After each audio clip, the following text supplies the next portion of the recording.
Thanks, Wyatt. Hello, everyone, and welcome to another episode of my podcast. Today, Vic Fedeli, Ontario's Minister of Economic Development, Job Creation and Trade, along with MPP for the riding of Nipissing, is joining me. Thank you very much, Mr. Fedeli. My first question, and I ask most of the politicians who come on my podcast this question, but why did you get involved in politics? I can tell you I was a business person. I've been a lifelong entrepreneur, and I had sold my business and began looking at what I was going to do. And I was really concerned about my own hometown, North Bay, and it seemed to have been really deteriorating. The population fell. It started to look a little bit dirty. We had a train track that snaked through the city. That there'd been no trains in years. The track was closed, but I just wanted to do better. So I said, I'm going to run for office, and I ended up running for mayor of the city and won with 75% majority and stayed for 2 terms as mayor, and felt a little bit similar feeling about the province. As a mayor, I was concerned about where the direction of the province. It didn't seem to be very pro-business, and so I wanted to run provincially. So Okay, so you kind of just mentioned it there, but what made you, let's say, not run for another term as mayor and instead get into provincial politics? So when I first got elected as mayor, I said to the community, I really believe there should be term limits for these high offices. And so if you elect me, I will only run one more time. And so 2 terms later, there I was at the end, and I honored the promise that I would step down. I think it was the right thing to do. It was really difficult to leave office. We'd made so many wonderful changes in the city of North Bay, brought a really pro-business approach to it, and really turned the city around. Our population grew, the city looked beautiful. I was just with a huge sense of pride when I left the mayor's office. Okay, and so this isn't really related to your ministry portfolio, but it is an important question, and I have yet to get the minister on my podcast who is responsible for this portfolio. But we continue to see the effects that COVID-19 is having on people's mental health. So what steps is the government taking to support Ontarians in terms of their mental health? And then also, I don't know if you want to comment on it, and this is kind of related to your portfolio in terms of the impacts it is having on small businesses. So again, just the impacts on both mental health and small business. Well, there's absolutely no question that COVID-19 is very, very impactful on all families, on all people. This has really been disruptive in all of our lives, and a lot of people are suffering and hurting from it. And I know that's why the Minister Minister Tobolo, he continues to come forward with ideas and programs to support mental health and addictions. I know as a local MPP, I'm on the receiving end of those announcements from him that I give to our community, and they're very, very wonderfully accepted. So there's a tremendous amount of all of these niche areas that the Minister Tobolo sees in mental health and addiction. He's trying to fill all those gaps. And I think he's doing a great job of helping the communities with where people are continually suffering from mental health and addictions. We've seen homelessness come about. So here in my community, we built a homeless facility, a homeless center that they can congregate. There are beds in addition. So it's really been a huge assistance to those suffering from mental health and addictions in my community. On the other hat, the one that I wear on the economic development side, again, it's been a remarkable disruption to anybody's business. I'm a lifelong entrepreneur. Premier Ford is a lifelong entrepreneur. I can't even begin to imagine. I was with him that day when he had to announce the first time that we're going to be shutting down the economy. It was just so painful to do, but so necessary for the health and welfare of all of the people of Ontario. But I can tell you that's why we put these supports in place. We put the supports all the way through, where we worked with the federal government on whether it's supports for rent, supports for the employees. We made sure that there were no gaps, and we made sure there was no duplication. So what the feds could afford to do best and what we could afford to do best, we did. And what each could administer best, we did. And so now here we are today with a program that for small business that will give those businesses that have to close up to $20,000 grant. There's a $1,000 PPE grant. We'll pay for your rebate your taxes for every day that we ask you to be closed. We'll rebate you for your energy bills for every day that we ask you to be closed. So we're there. I think we're that really strong voice for business. Okay, and so you kind of just mentioned about the different supports, but maybe could you go a little bit more in depth into the different supports that the government of Ontario is offering to small business owners? Yeah, thank you. As of today, there's almost $400 million on that one program that we launched only a couple of weeks ago, the Small Business Support Grant.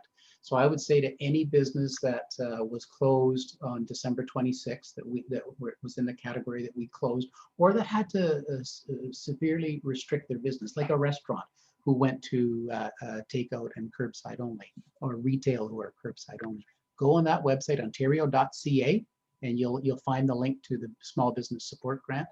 And as I say, there's about almost 400 million of it that's issued. It's up to $20,000. But you'll also find two other programs that people may not be as fully aware of. One is the tax rebate. You pay your municipal taxes. We will rebate you for every single day that you were closed. So you take your tax bill, you divvy it up by the amount of days you're closed, and you file online, and we send you a check. It's as simple as that. Same with energy. Take your electricity bill when it's over, and you have your current bill.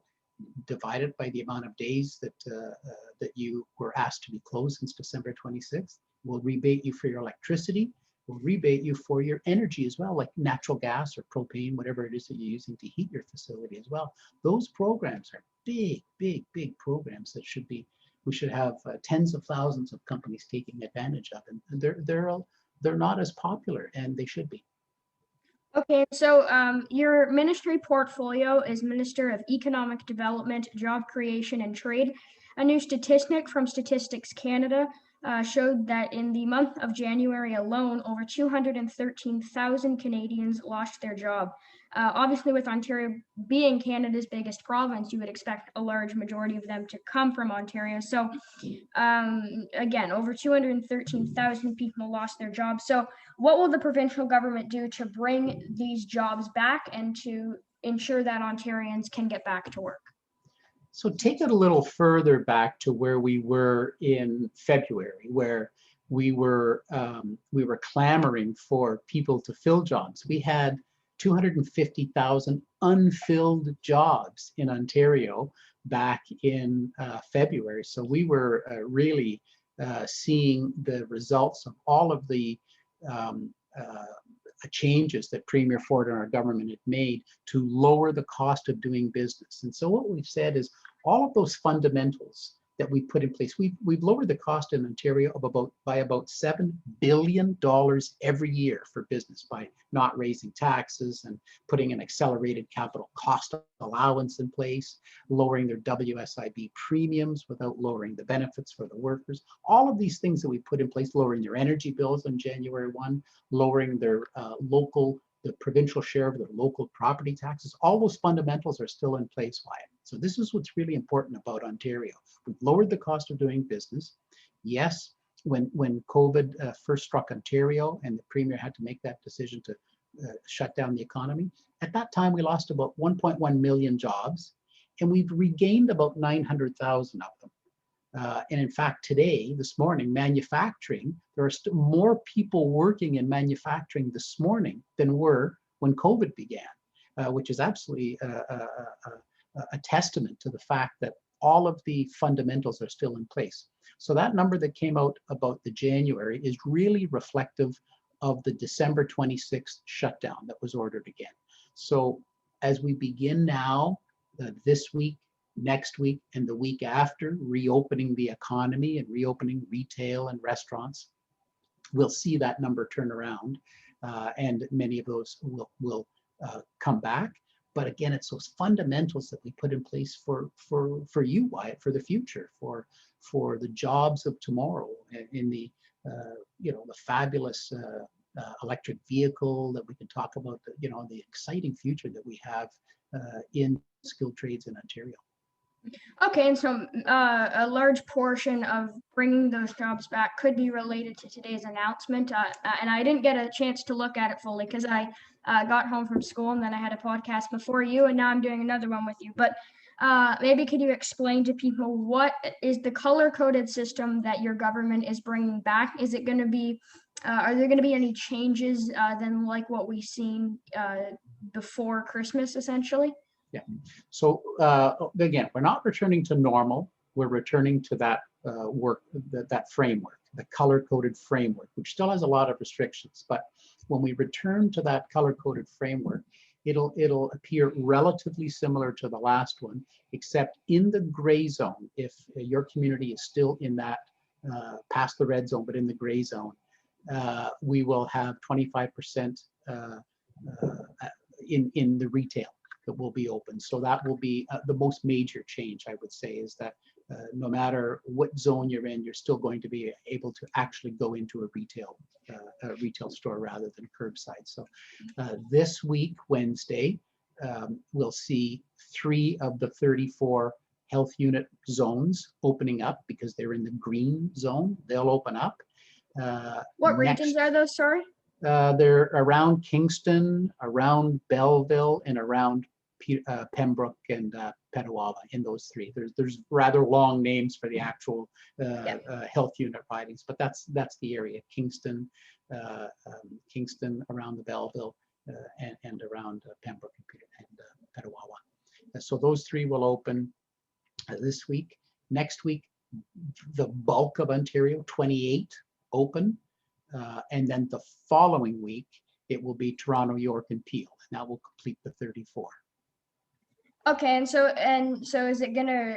I'm assuming it's gonna be something like what we've seen prior to Christmas break. Is obviously the lower the color, the better off you are in your region. But one concern that a lot of people are having, and I don't know if there was anything like this in today's announcement, but is there anything that's being done to stop, let's say, people from Toronto from going to a place like Kingston that's in the green zone and that has a lot of their businesses open? Because at this point, a lot of people from Toronto might be in their house, but they're thinking, well, I'll drive to Kingston and there's multiple businesses available to me that I can go shop at there. So what would you say to someone that's thinking that?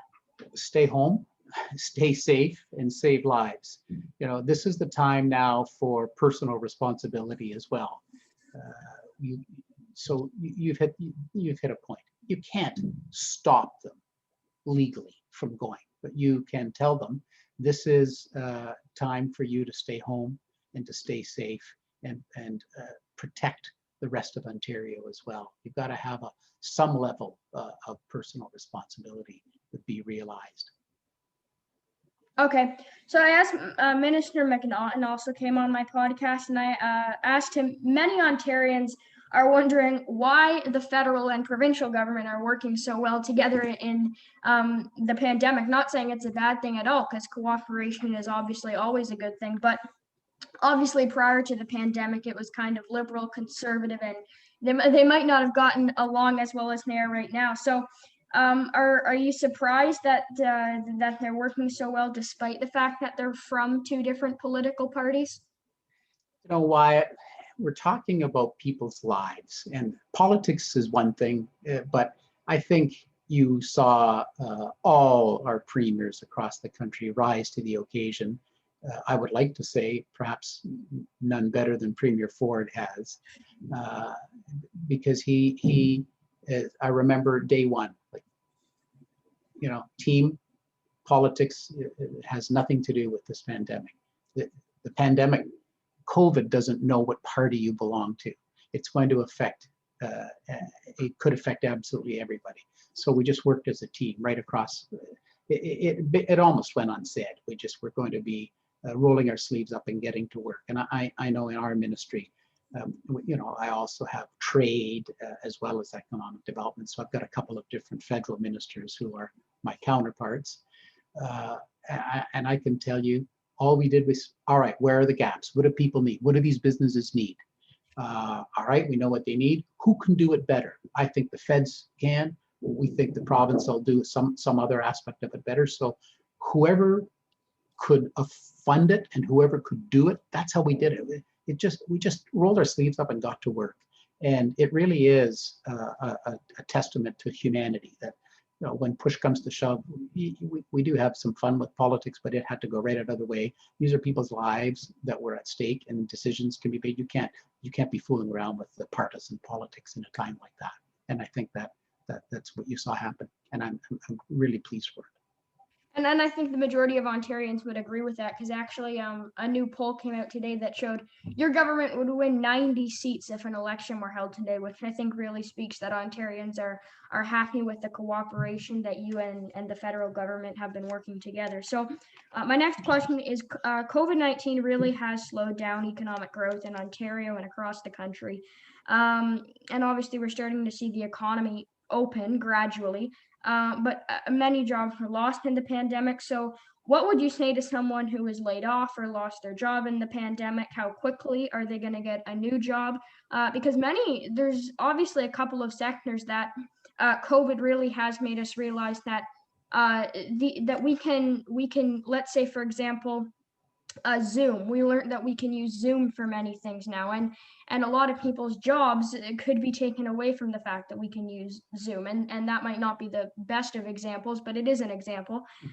So what would you say to someone who in particular might not get their job back, because that sector, it could be a decade before that sector actually comes back?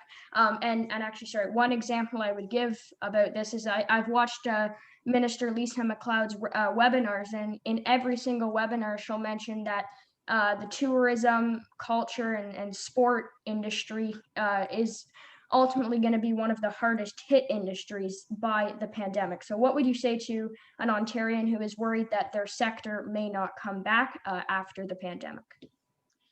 That's exactly why Minister McNaughton did a program of $181 million announcement recently, when Minister McLeod correctly says her sector was first hit, hardest hit, last to recover. And so the men and women who were working in those sectors, the hospitality sectors and the tourism sectors, we targeted 181 million so they can be retrained for those jobs that are out there today, right now, and the jobs that will be there in days, weeks, and months as we see the recovery. So this 181 million is targeted specifically at those people. And just think of all the exciting things that have happened. Again, I like to remind everybody that it's these programs that the fundamentals that our government put in place, that they're reducing the cost of doing business in Ontario by $7 billion every year. That's each and every year. That's when you see companies like Ford, General Motors, Fiat Chrysler making those major $6 billion worth of announcements. So Ford is going to be building their global hub for electronic vehicles here in Ontario. Wow! I mean, what a beautiful future we're going to have. General Motors, yes, they're reopening in Oshawa. They poured the concrete a month or so ago on the new facility. 1,700 new jobs will be there, plus the thousands that will be employed in the supply chain. General Motors then announced a further announcement of $1 billion for an electric vehicle delivery vehicle program, an EV delivery vehicle, like a FedEx vehicle. This will be in Ingersoll. This is going to be a huge opportunity now for all of Ontario. I live in Northern Ontario, so I'm in my home in Corbeil, Ontario right now, the birthplace of the Dion quintuplets, and it's just south of North Bay. North of the community, another hour, you get into Cobalt, where they have cobalt. To the west is Sudbury, 90 miles away, where they have nickel. Further, In Hearst, they have lithium. In farther northwest, in Red Lake, that's where the lithium is. In Hearst is graphite. These are all minerals that are going to be needed for the battery electric vehicle production. So we've got a huge opportunity in Ontario to not only from the critical minerals to put a lot of men and women to work in the mining community in my part of the world, Northern Ontario, but making the batteries and making these vehicles. Think about the connected and autonomous vehicles. Look at Ford. Ford hired about 500 people in Ottawa. General Motors hired 700 people in Markham. And that, incidentally, is where that FedEx design came from. Uber has 300 employees on Bloor Street, all in connected and autonomous vehicles. These are the vehicles of the future. BlackBerry QNX has several hundred employees in Ottawa. This is going to be a beautiful time to look at Ontario for a great career, whether it's in the design side or the mining side, the skilled trade aspect. We have got all the fundamentals in place, Wyatt, for a remarkable recovery. We're going to come out of this better than we ever could have imagined.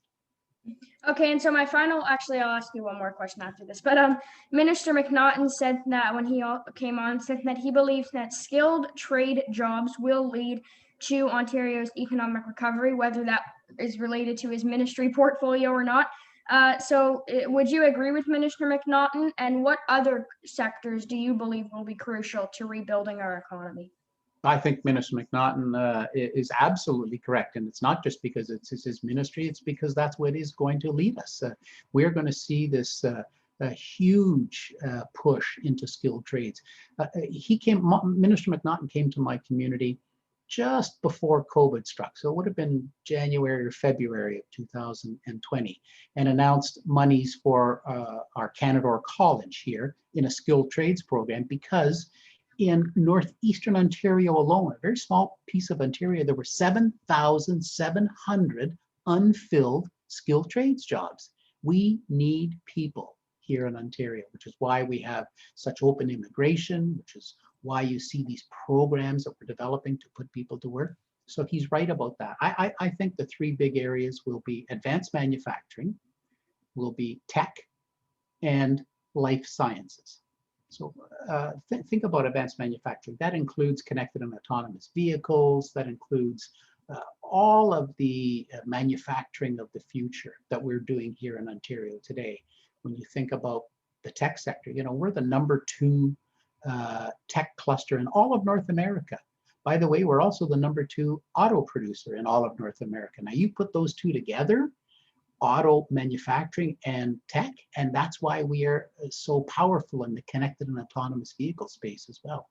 And life sciences, you know, as we've seen here just at the end of the year, Roche Pharmaceuticals announced $500 million plant in Mississauga to hire 500 scientists. So we're going to see life sciences very prominent in the future as well. Okay, all very good points. So why should the people of Nipissing vote for you in the next provincial election that actually is only about a year and a half away? Well, I think I've represented them very well. I have spoken on their behalf. I have taken their issues, their concerns, and brought those down to Queen's Park and fought for them over the 3 terms that I've had, although one was a shorter the first term was a minority government. So the 3 terms that I've had, I continue to bring their issues, their concerns, rather than just come home and tell them, you know, what we're up to and what we're going to do. It's fighting for them. I can name you week after week, month after month, year after year, the issues that I've brought to Queen's Park on their behalf. And I think if you canvass the community, they would tell you, yes, you know, no matter what party they belong to, Vic has fought hard for us here in Nipissing. All right, thank you very much, Minister Fedeli. And I'm in grade 6, so next year, if we're back to normal, you might see me as a legislative page at Queen's Park. Oh, I would look forward to that. I'm incredibly impressed with how you have done your research and how you handled yourself. You defy your age and your grade, Wyatt, so congratulations to you. Thank you very much. It means a lot. Thank you very much.